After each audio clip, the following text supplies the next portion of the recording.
Hi friends, welcome to delta news.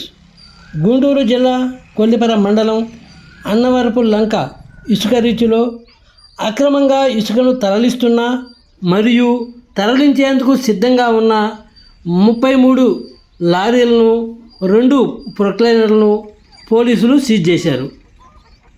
Guntur east ASP ఆధ్వర్యంలో Tenali DSP ఎం Ramesh Babu, rural CI Venkateswarlu, స్థానిక SI రవీంద్రారెడ్డిలు రాత్రి సమయంలో దాడులు నిర్వహించారు.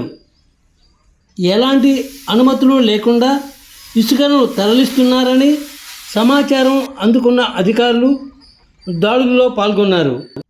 అయితే గడిచిన కొన్ని రోజులుగా మాఫియా ఇసుక, మట్టి, బుసకను అక్రమంగా తరలిస్తూ సొమ్ము చేసుకుంటున్నారని అధికారులకు సమాచారం ఇచ్చినా స్పందించడం లేదని స్థానికులు ఆరోపిస్తున్నారు.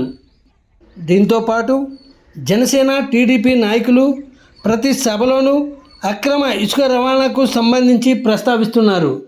ఫ్రెండ్స్, కొల్లిపర మండల వార్తా స్రవంతి కోసం ఇప్పటి వరకు మీరు మా ఛానల్ను సబ్స్క్రైబ్ చేసి ఉండకపోతే వెంటనే సబ్స్క్రైబ్ చేసుకోండి.